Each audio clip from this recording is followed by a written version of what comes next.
ഒരു standup performance ആണ് അവതരിപ്പിക്കാൻ വരുന്നത്.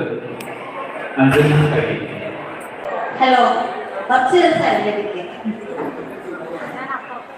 എവിടെ നിൽക്കാ കുടുകുടുകുണു വർത്താനാ അല്ലേ മക്കൾ? കുറച്ചൊരു സൈലന്റ് ആയിട്ട് ഇരിക്കാം. നിങ്ങൾക്ക് വേണ്ടി കുറച്ച് കാര്യങ്ങൾ ചേച്ചിയോട് പറയാൻ വേണ്ടി വന്നതാ. അപ്പോൾ ഇവിടെ വേദിയിലിരിക്കുന്ന എല്ലാവർക്കും എൻ്റെ നമസ്കാരം. ഞാൻ ബ്രാഹ്മണ സേവാ സംഘത്തിലൊരു അംഗമാണ്. എൻ്റെ പേര് അഞ്ജന. എല്ലാവരും ഇപ്പോൾ മുന്നേ എന്നെ അവിടെ കണ്ടിട്ടുണ്ടാവും, രജിസ്ട്രേഷൻ്റെ അവിടെ കണ്ടിട്ടുണ്ടാവണം, ശ്രദ്ധിച്ചിട്ടുണ്ടാവണം. അപ്പോൾ ഞാൻ ഇന്ന് ഇവിടെ അവതരിപ്പിക്കാൻ വന്നൊരു, എല്ലാവരും പറഞ്ഞ സ്റ്റാൻഡപ്പ് കോമഡി എന്നൊക്കെ ഇവിടെ നിന്ന് പറയുന്നുണ്ടായിരുന്നു. അത്ര കോമഡിയൊന്നും എൻ്റെ അടുത്തൊന്നും ഉണ്ടാവാൻ പോണില്ല. ഞാനിവിടെ പറയുന്നത് ഡ്രഗ്സ്, എന്നെ സംബന്ധിച്ച് ഞാൻ ഗവേഷണം നടത്തിയ ഡ്രഗ്സിനെ കുറിച്ച് ഞാൻ പറയാൻ പോകുന്നത്. അപ്പം ഇവിടെയുള്ള എല്ലാവർക്കും അറിയാം കേട്ടോ, എവിടെ എന്ത് പ്രോഗ്രാം ഉണ്ടെങ്കിലും ചാടി ഇറങ്ങിയുള്ളൂ വരും എന്നാണ് എല്ലാവരും ഇപ്പം ചിന്തിക്കുന്നുണ്ടാവുക.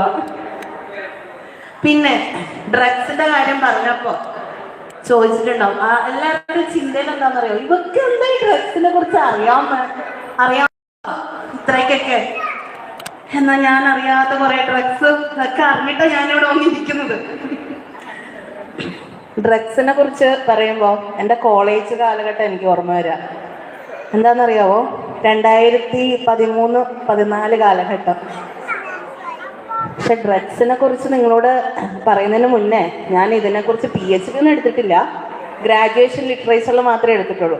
അപ്പോൾ 2013-14 കാലഘട്ടത്തിൽ എറണാകുളത്ത് വലിയൊരു സിറ്റിയിൽ ഞാൻ പഠിക്കാൻ പോവാ. എൻ്റെ അമ്മയ്ക്കാണ് ഇങ്ങനെ പെട്ടയ്ക്കുക, നെഞ്ച് കിടന്നിട്ട് പേടിയാ. അന്നത്തെ എറണാകുളം എന്ന് പറഞ്ഞാൽ ഡ്രഗ്സേ ഉള്ളൂ.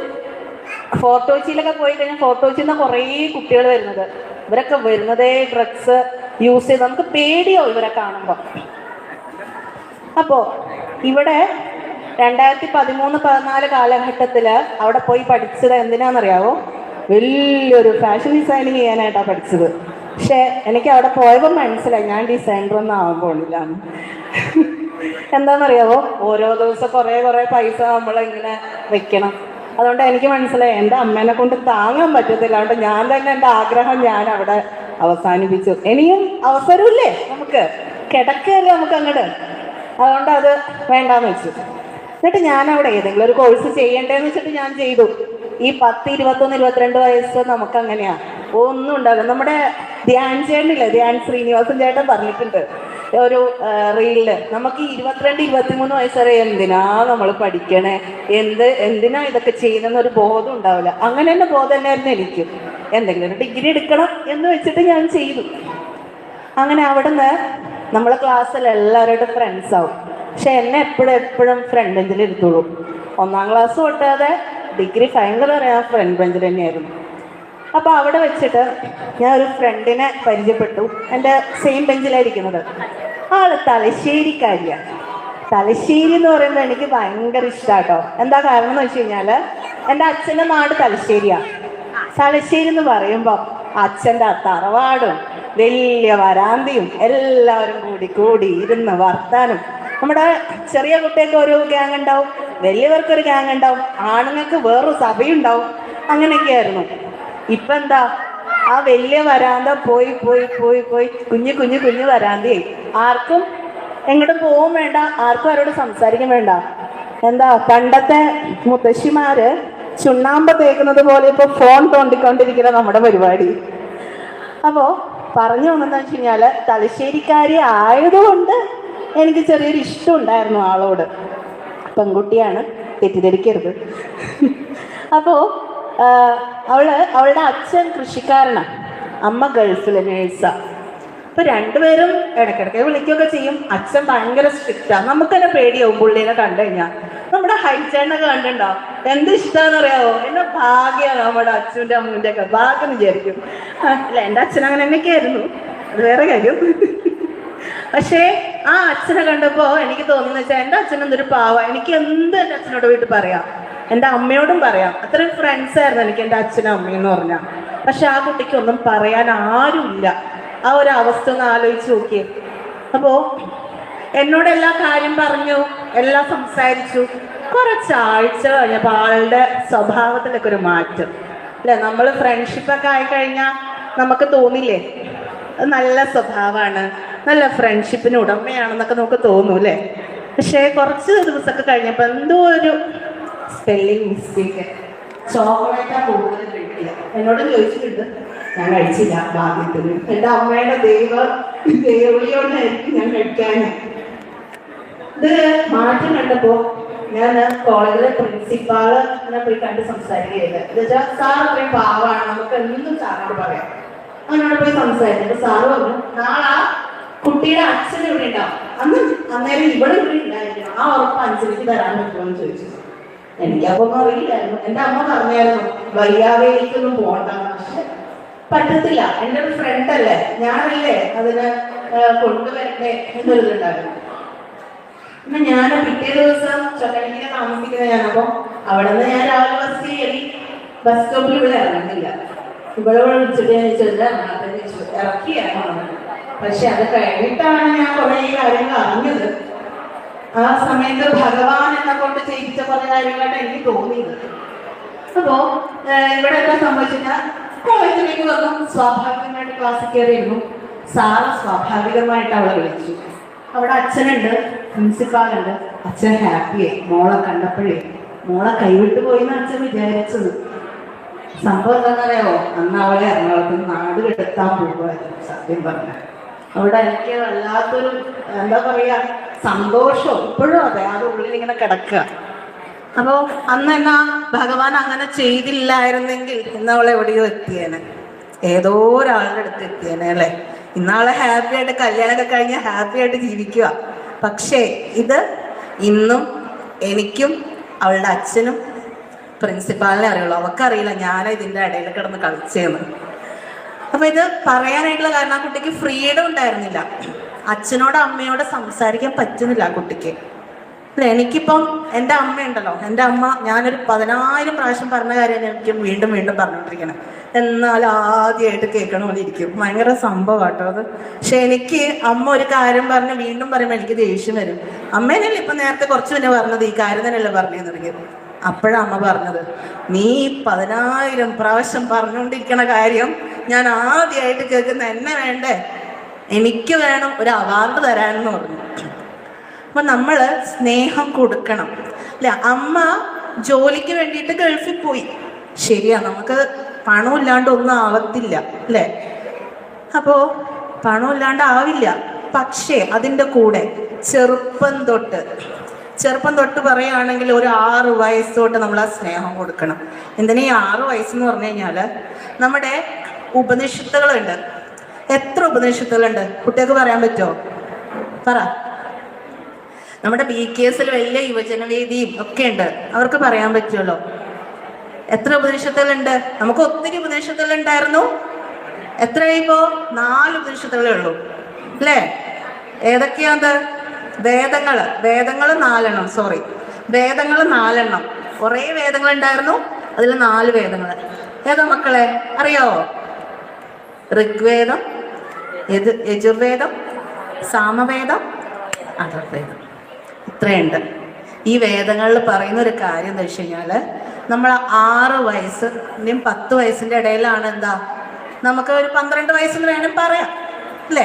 നമ്മുടെ ഉപനയന കാര്യങ്ങളും അതുപോലെ എല്ലാ മന്ത്രങ്ങളും ഒക്കെ നമ്മൾ പഠിക്കേണ്ട ഒരു സമയമാണ് 6ൻ്റെയും 10ൻ്റെയും വയസ്സിൻ്റെ ഇടയിൽ.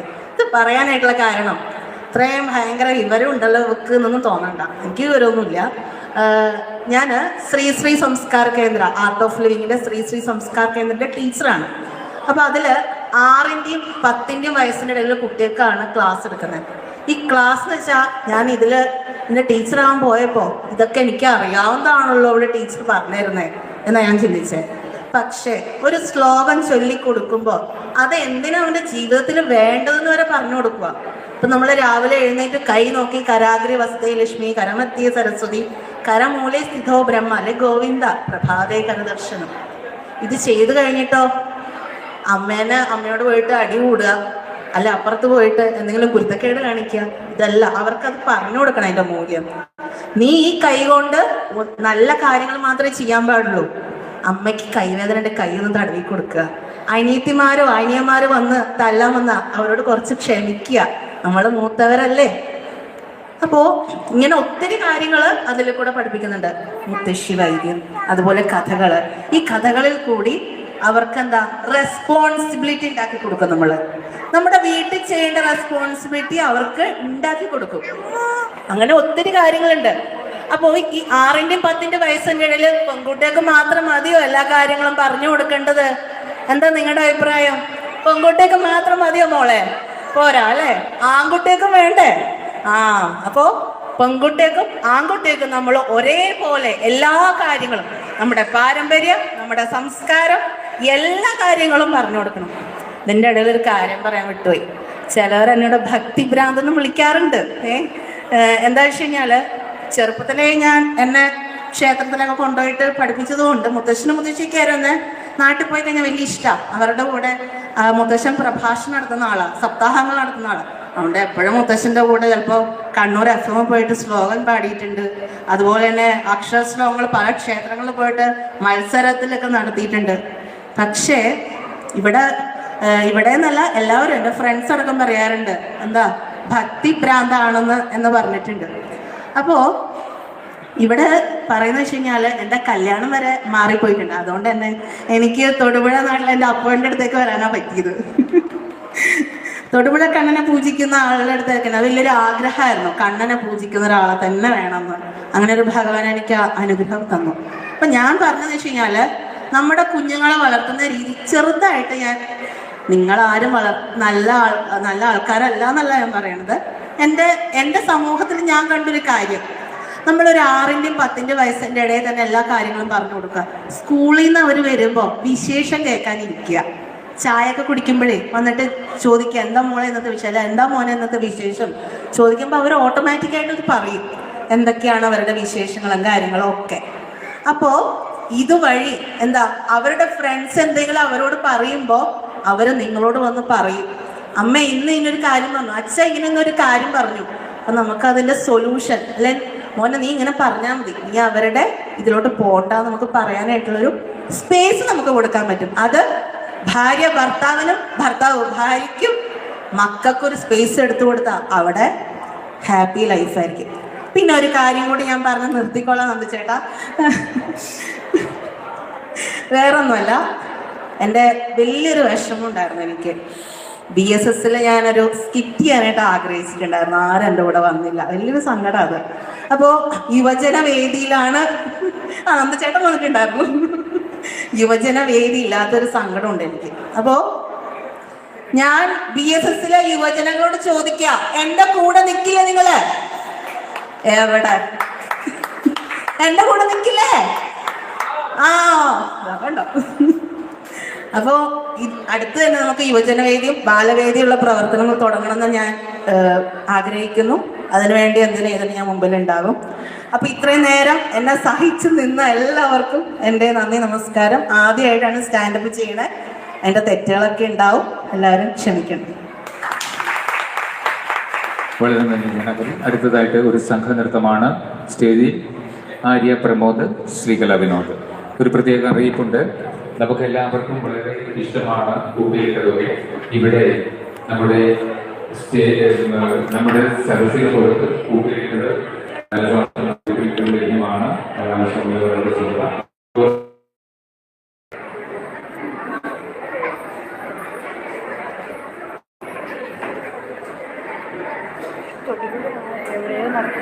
പടിഞ്ഞാറ്